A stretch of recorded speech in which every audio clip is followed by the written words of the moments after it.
Wagwan, a Star Wars story, and welcome back to the Real Life Podcast, episode number 6. Now, I am in Canada as this is released, hence why it is again a little shorter of an episode. This was probably edited on a train, so if there's some patchy moments, that'll be why. Now, normally I'm very close to my local cinema, so watching new releases is easy. However, I'm home for the summer and it's proving a bit difficult. So until I get my busy self around to actually getting to the cinema and watching some films so that I can review them on here, I thought I'd continue with some other discussions. But what that has meant is that Netflix has become a very good friend of mine, and in the interest of not driving around the place, it got me thinking about what I get out of the platform. And what I realised is it's quite a difficult thing to navigate. There's a lot of choice, there's a lot of crap. It's difficult to decide what's worth your time and what isn't. So in the interest of saving you your own time, I thought I'd list some of the best things the platform has to offer. In fact, there's 10 of them, but not in any particular order. So I'm going to give them 3 categories. They're either fun watches, serious watches, or nice watches. Some films fit into more than one, but they kind of need differentiating so you know what kind of mood you can be in, because you're not always in the right mood for one specific type of film or the other, and it's important that we actually set them out. So, without further ado, here they are. Okay, number 10 is Whiplash, directed by Damien Chazelle. I've briefly mentioned this film before on here, but this is a film about an unimaginable bastard. It definitely falls into the serious watch category, I'd say, although it is incredibly entertaining. It follows the story of a boy who aspires to be an excellent drummer, who's met by an instructor who is beyond cranky, beyond pedantic, and beyond intolerant. It's shot really cleverly, and it's brilliantly told, this story, in almost traditional parts in terms of a 3-part narrative, except it subverts the third act into its own mini 3-act series itself. Possibly the greatest ending scene in all of modern cinema, I would argue, and that itself is played out as a 3-act piece, as a small scene. So, as with the drumming, there's subdivisions of the film which keep getting shorter, but that doesn't make it too clever, because there's a sort of a triplet line that forms across the piece, because it fits together perfectly to squeeze itself into the bar and make sure it all fits without you having to rush. It's intense. The main characters aren't especially likeable, but it has some exceptional scenes and brilliant music. There's loads of clips on YouTube for it, and that's because so much of it can be pieced out and taken and used as a clip to suit certain circumstances. It's a genius piece of work. It's unmissable in terms of modern classics. I would argue it's Damien Chazelle's best piece. I know loads of people love La La Land, but I think this actually trumps it because it tells a very human story. And a story which can be relatable for a lot of people who've studied music. I, for myself, have. My teacher, thankfully, was nowhere near as difficult as J.K. Simmons was in this film, but thank God this man took home the Oscar, because what an incredible performance. I've never seen someone be so intimidating in this kind of field before, and it's a really, really great use of drumming as the arena, or music as the arena, to show the struggles behind the person, behind the music, and never leaves you behind. So number 10 is Whiplash.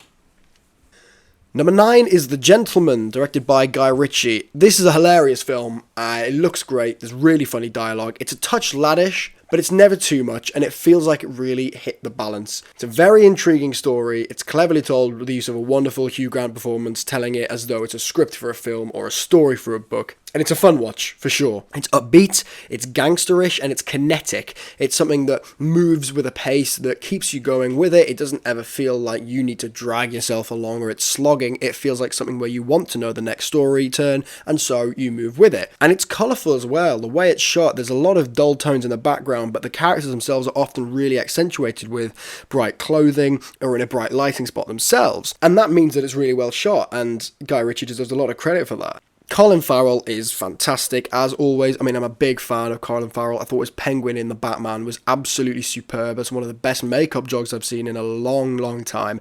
And actually, his performance really aided it, because it felt like I was watching a different human being. Charlie Hunnam's fun. It's a great cast. It's shot well, and Guy Ritchie knows what he's doing. He's done his homework. He's been clearly around the areas of London in which they've been filming, or has at least experienced the people well enough to know that he's written a story with effective dialogue that doesn't feel out of place and doesn't feel like you're watching a terribly cringy version of what youth speak. is. You know, it's not the same as things like Stranger Things or other American dramas which look at bullying and childhood kind of language and take a horrible, cringy, slimy spin on it. This is authentic and it's real and it feels right.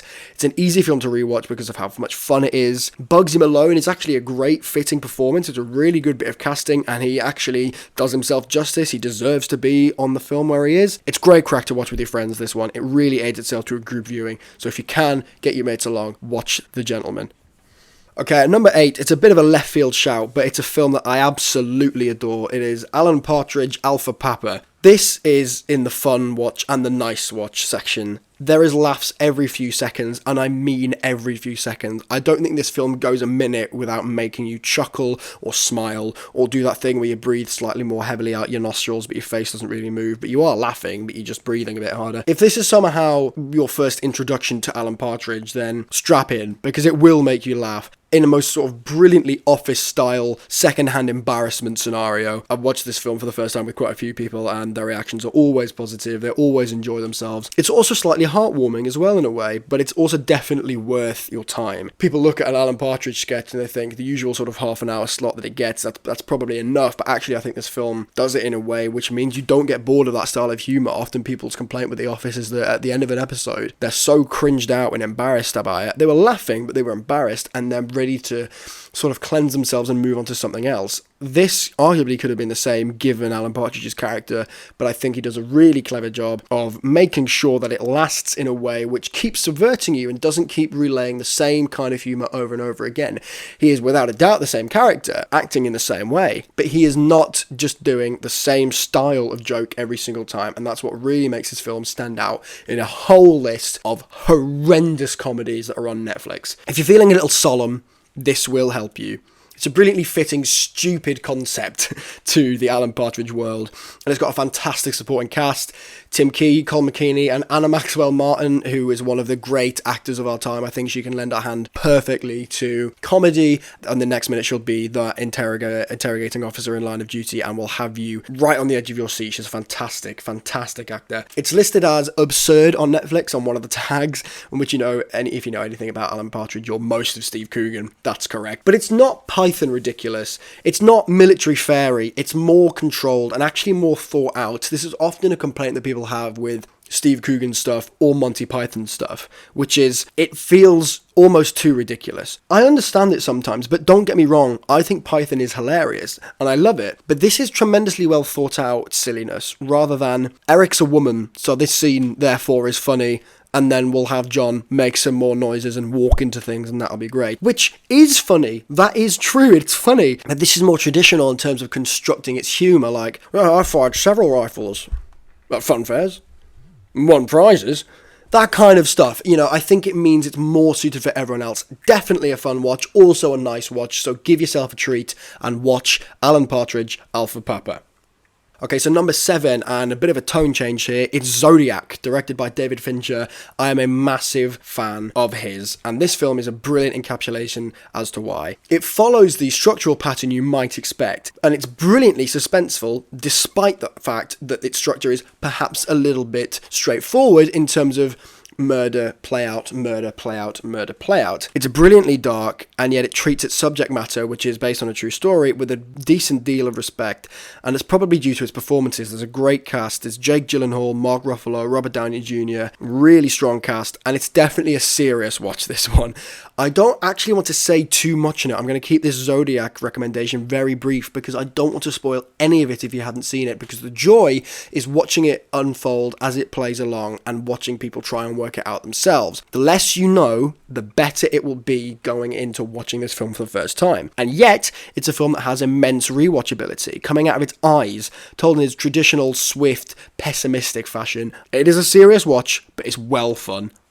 So, at number 6, we have another tone change with Princess Mononoke. This is a beautiful film. I would argue it might be Studio Ghibli's magnum opus. The story is in the 14th century, the harmony that humans, animals, and gods have enjoyed begins to crumble, and the protagonist, young Ashitaka, infected by an animal attack, seeks a cure from the deer-like god Shishigami. In his travels, he sees humans ravaging the earth, bringing down the wrath of wolf god Moro and his human companion Princess Mononoke. He attempts to broker a peace between her and the humans, but it brings only conflict. Hayao Miyazaki is some different type of genius, I will tell you that. His writing is fantastic, his direction is elegant, it's swift. This film looks at the human condition, but the human nature of natural destruction. It's the negative spin on human nature, and it's dressed up in this brilliantly crafted, beautiful world of gods and animals. It's a natural world, and it's a hard-hitting film that carries a message with the weight of any other film. But it feels like a nice film. So I've put it in that category because of its appearance and its characters. So much of the world has been brought to life by animals, and I think that's what really lends itself to being a universal story, is often you get films which carry a really strong message but don't suit everyone's tastes because their appearance is jagged, it's jarring, and it's harsh, and it's brash, and it doesn't feel like it's a welcoming world to tell a story, so you immediately lose half your audience before you've even had a chance to make your point. Whereas this feels like it encompasses everyone. There's elements for absolutely everyone in this film, and the animation is just perfect. It's gorgeous, and it proves how timeless the 2D cel-style animation is. There's no need for live action in any of Studio Ghibli's films, and they know that, because they know that it is a timeless medium, and that is why the original Lion King and the original Jungle Book are far better than their modern counterparts, because they will not age.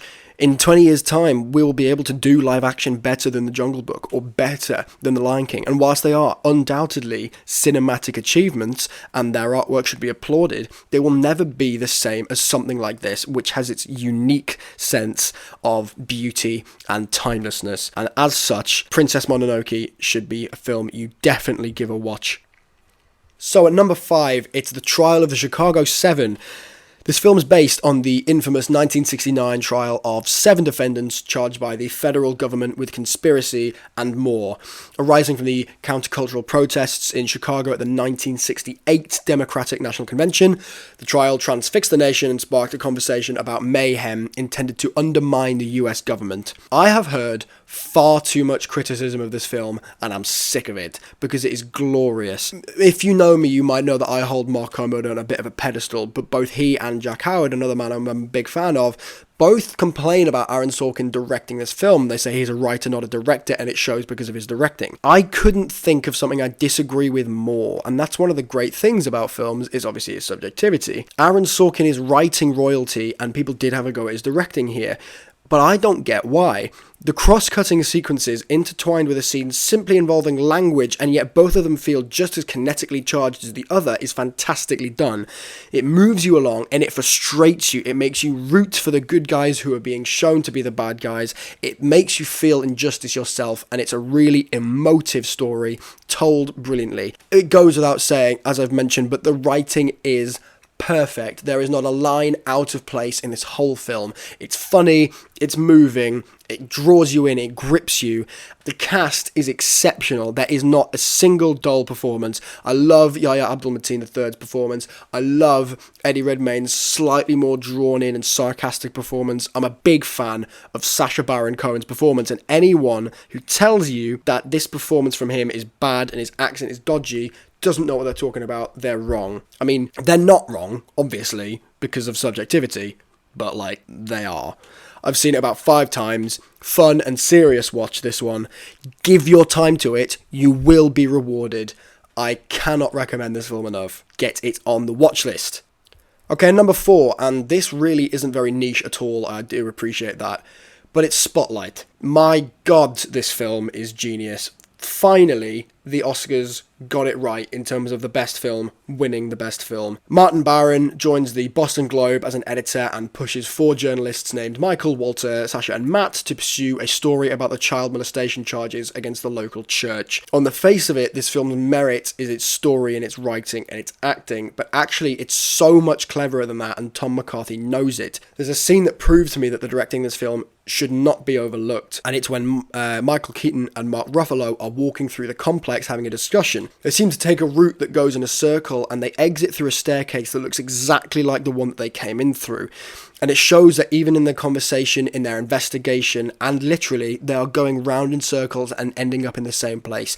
And it's subtle. There's not a mention of it. There is no line to suggest that they have done that. There's no line to suggest, did we come in this way or whatever? No, it's just done for your eyes and for your visuals, and it's a really subtle way of showing you that there is frustration building in this investigation. That's the kind of directing this film has, along with brilliant performances. It's such a sad story. It's heartbreaking. It's unsettling, but it has to be told. And sometimes a blockbuster is the best way to tell a necessary story, because it's going to reach a wider audience than people that may not read the news or may not be tuned in to the stories in their local area. Having said that about the blockbusters, Tarantino does make that difficult to argue for, but we'll get to that later on. Hint, hint. This is really, really worth your time. It's one of the few times recently, as I say, the Best Picture has gone to the Best Picture. Performances in it are stellar. I mean, they are really a fantastic ensemble cast. And again, this is where I make the case that the Oscars need to introduce a new category of ensemble cast, because this is a perfect contender for something like that. It has Rachel McAdams, Mark Ruffalo, Michael Keaton, all working fantastically in harmony to produce a gut-wrenching story, which makes you long for justice to be served. It's a brilliant piece, and it's superbly told, and it's shocking, and it's guttural, but it will reward you again. It's definitely a serious watch, but make sure it's a serious watch. Okay, so on to number 3, and this proves that this was in no particular order, because this is one of the best films I have ever seen. And number 3 is War Dogs. Two of my favourite performances ever from Jonah Hill and Miles Teller. Petty gun dealers David Pagoo and Ephraim Diveroli get a big break when they get assigned a $1 million contract from the US government. It's a fantastically tense story. As such, it means that it's the perfect environment to watch the relationship between David and Ephraim play out. The writing is spectacular, and the music from Cliff Martinez fits the tone brilliantly. It's perfect for it.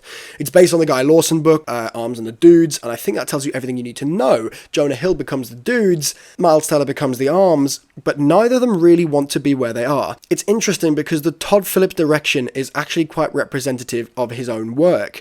I don't love everything Todd Phillips has done. I don't like the Hangover films, to be honest, but I loved Joker. And this felt like a much more deeply human, face paint wiped off, Batman excluded version of that, except it had a two-man focus. The directing is harsh, but it's also 50-50. It represents the two characters having this disagreement through their business, because sometimes it will be swish and it will be calm and it will look to be cool and it will try and present itself in the neatest way possible, and other times it will be blocky, it will be harsh shots, it will be one cut, and instead of zooming in, it will have one shot and then they immediately zoomed into the next frame, and it will make you feel like you are going through the motions. And that's really clever because it shows off the two characters perfectly when they're shining brightest the most. In the first deal, Jonah Hill absolutely takes the reins, and that scene is edited and shot as if it is a fast-paced and moving scene where everything looks its best and it's aesthetically pleasing and everything's good because we're on the right side and we're presenting things as they should be. And in the scene where Miles Teller is actually the more successful of the two, despite his happy life, the film is still shot in that blocky, kind of stoic way. It absolutely flies by, and critics gave it too much of a hard time for reasons that don't make sense to me. Jonah Hill becomes brilliantly persuasive and actually scarily hungry for success. The turn his character takes is actually really sort of unnerving to watch, and it brilliantly shows disagreement and path choosing in business becoming problematic. It's a film about business blown up to the enormous scale of arms dealing, and it's a fantastic watch. It's a fantastic study of human argumentative interaction, and I love it. It's not just about relationship, it focuses on the bad, it focuses on the nitty gritty, and I think that's why a lot of people didn't like it, because they decided that it was a film which wasn't actually going to give them any satisfaction. But they should sort themselves out, because with this, it's a serious watch with a bit of fun, but it is a lot of bloody fun. You will enjoy this film. Watch War Dogs. Okay, coming in at number 2, we have Uncut Gems. Adam Sandler should have been at least nominated for this because he absolutely disappears. A charismatic jeweler makes a high-stakes bet that could lead to the windfall of a lifetime, but in a precarious high-wire act, he must balance business, family, and adversaries on all sides in pursuit of the ultimate win. The Safdie brothers have had an absolute stormer here. This feels like the definition of dark glamour.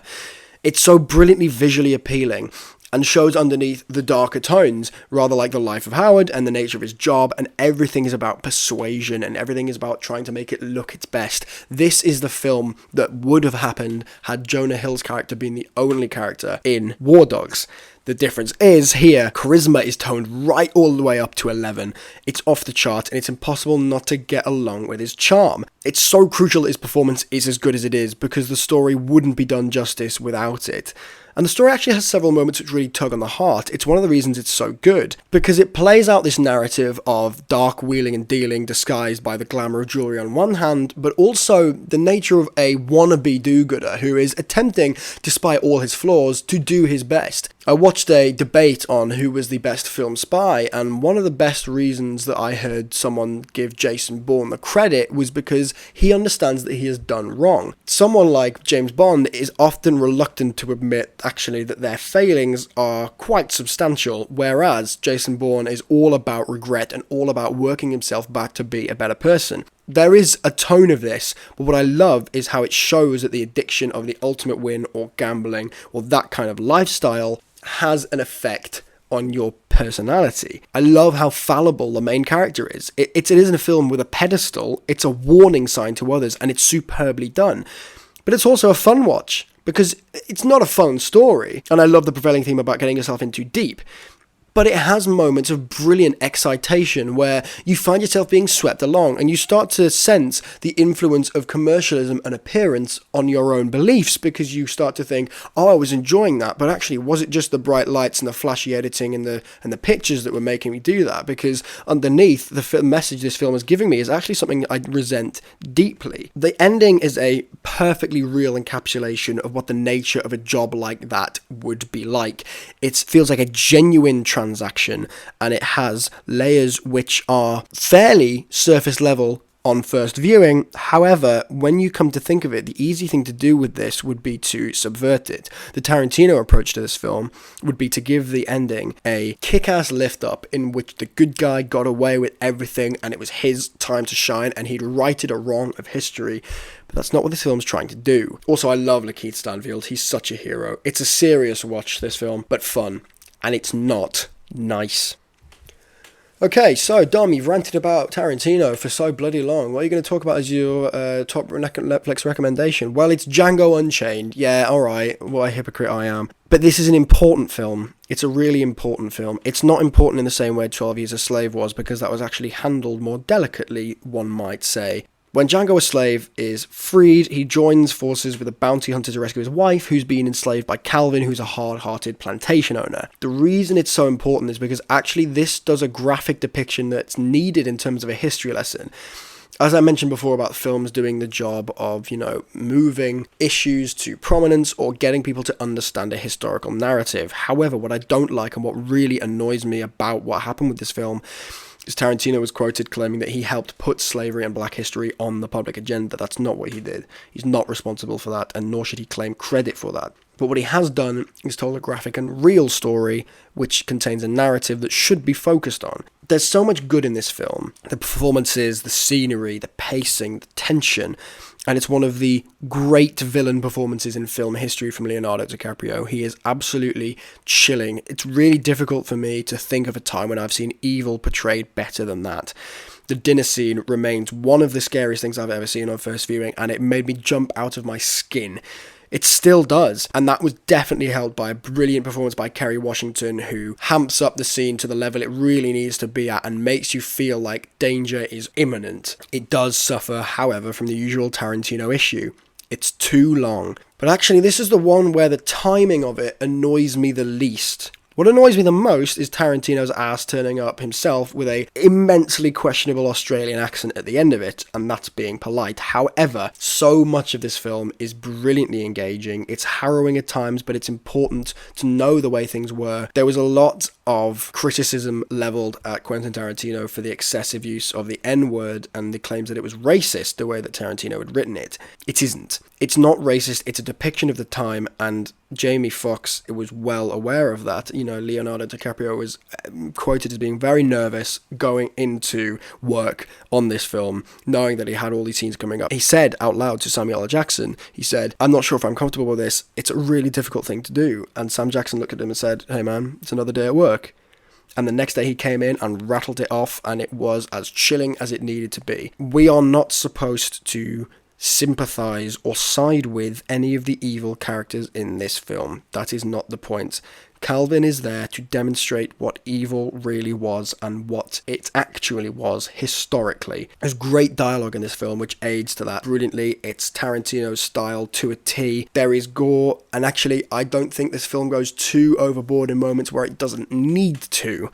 There's a lot more talking and eye work in this film than there is in some of his others. I still don't think it's the great Tarantino work. I'm the classic film nerd when it comes to that. I think that is Jackie Brown, but that's a discussion for another time. And this is my favourite Sam Jackson performance. He is so besotted with his essentially master that he is willing to treat his fellow black people as he does. It's a terrifying prospect, and it does have a satisfying ending for sure, which is an excellent redeemer. People do say that this film is one of his most indulgent, but I actually disagree. I think it's beautifully restrained. I think in terms of timing, it's not the worst one he's done, and actually I think the performances and the narrative it tells are executed well enough for it not to be a massive issue. However, I agree with something Simon Mayo said. He dreads the day that Quentin Tarantino decides to take on the Irish question, or the Syria war, or the Ukraine war, or something of that ilk in a modern sense.